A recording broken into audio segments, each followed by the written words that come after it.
From CBS News Bay Area, this is the Morning Edition. A group of hostages held by Hamas for nearly 7 weeks are now free. And this morning we are anticipating the release of more than a dozen more.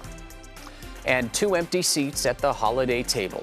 A Bay Area woman holding on to hope that her kidnapped relatives will be among the second wave of hostages released by Hamas. 3, 2, 1.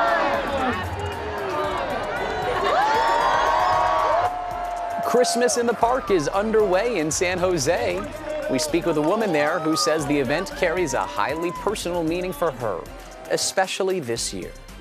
Good morning and thanks for starting your day with us. Today is Saturday, November 25th. I'm Max Darrow. We begin today with the war in Gaza and the pending release of more hostages during the current ceasefire. And we're also getting a look at some of the earlier destruction from the war. This rubble is all that's left of a building in southern Gaza that was targeted earlier in the war by Israel before the ceasefire went into effect. We're now in day 2 of that 4-day ceasefire that Hamas and Israel agreed to this week. On Friday, Hamas released 24 hostages taken on October 7th, and Israel freed 39 Palestinians from prison in exchange. More people are likely to be set free in the coming days. An Egyptian official says that today Hamas will release 14 hostages and Israel will release 42 Palestinians. Israel has received a list of the hostages set to be freed in the coming hours. 3 Americans still in captivity, including a 4-year-old girl, are expected to be among the 50 hostages released over the next few days. CBS News correspondent Wendy Gillette has the latest developments from New York. This is the moment Hamas militants handed over 24 hostages to the Red Cross, 13 Israeli women and children, and 1 Filipino and 10 Thai citizens. They crossed from Gaza into Egypt, then Israel, where crowds cheered their arrival before they were taken to hospitals for medical treatment. Family members were thrilled as they saw images of their loved ones. I just broke down in tears. I had to walk away and kind of let everything go. It was a very exciting moment. Americans, including 4-year-old Abigail Moradan, were not among the first group to be released. President Biden says he's working for their safe return. We also will not stop until we get these hostages brought home and an answer to their whereabouts. After their release, the long road to healing will begin, especially for the children, held for about 7 weeks. Many of them would be withdrawn. They may have a lot of difficulty, again, with people, with noises. The agreement between Israel and Hamas allows for the release of 50 hostages in exchange for 150 Palestinian prisoners. The first prisoner to be freed was 24-year-old Mara Bakir, who was jailed for 8 years. Another Palestinian prisoner who was released, Laith Othman, claimed he didn't have enough food while held in an Israeli prison. He was celebrated in the West Bank. Hours after the short-term ceasefire allowed 200 humanitarian aid trucks to enter Gaza. This morning, we are beginning to see video and pictures of Israeli hostages being reunited with their relatives. These families were separated for nearly 2 months when hostages were first taken by Hamas. This video shows a mother, grandmother, and son who were a part of the first group of hostages freed yesterday. They're now safe at a medical center in Israel, reunited with the rest of their family. The hospital also distributed this still photo of a 6-year-old meeting her grandmother upon returning from captivity.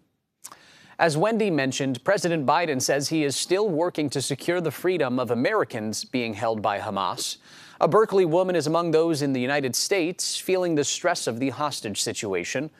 She told our Itai Had that all she is hoping for this holiday weekend is that her relatives will make it out of Gaza alive.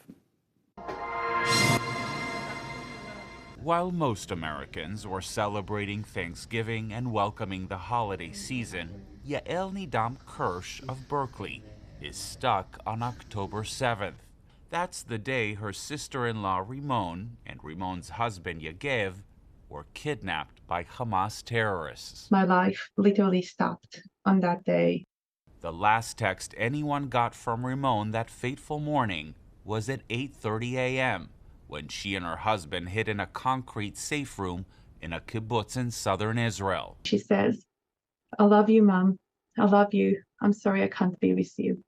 Rimon and her husband disappeared as Hamas ruthlessly killed an estimated 1,200 people and took 240 hostages.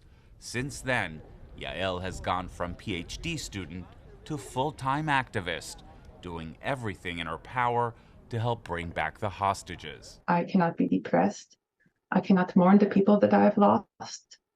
The only thing that I can do now is be an advocate and a voice for my sister-in-law because she needs me.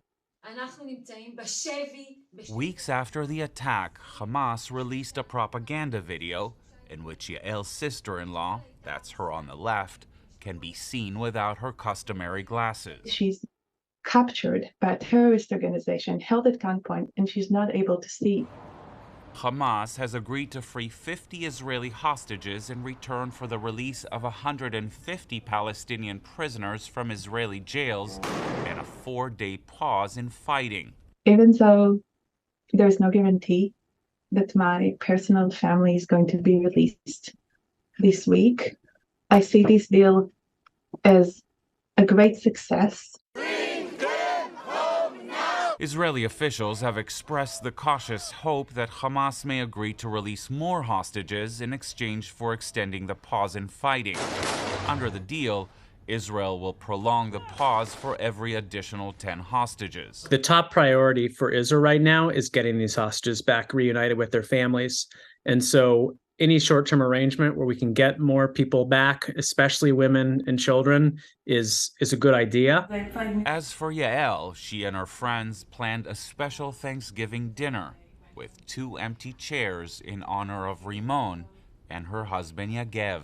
I know in my heart that it is the pressure from the American people and the work of the American government that is bringing our families home, and I'm incredibly grateful. Today they're sitting next to each other in our table, waiting for word from the Middle East while sitting at the Thanksgiving table on pins and needles. May they come back home.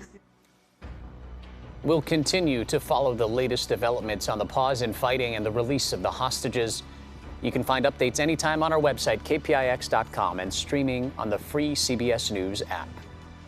A chilly start across the Bay Area this morning with temperatures in the 30s and 40s. We are going to warm up to near average temperatures, but occasionally it's going to be breezy. Not quite as blustery as the conditions that we had yesterday, but the offshore winds are going to continue this weekend. The dry weather pattern continues this weekend. The next storm system isn't going to be even entering the picture until early next week, and it's not going to actually approach the west coast until the middle of next week. So in the meantime, well, we're going to stay dry and pretty pleasant. Just that occasional noticeable breeze. Temperatures are going to be within a degree or two of average, mostly slightly above normal, with highs in the low to mid 60s across the entire Bay Area this afternoon. 3, 2, 1. It's always a special time in the South Bay. San Jose lit its 50-foot Christmas tree last night at Cesar Chavez Plaza, officially kicking off Christmas in the Park. And it was packed with people enjoying the exhibits and the holiday lights.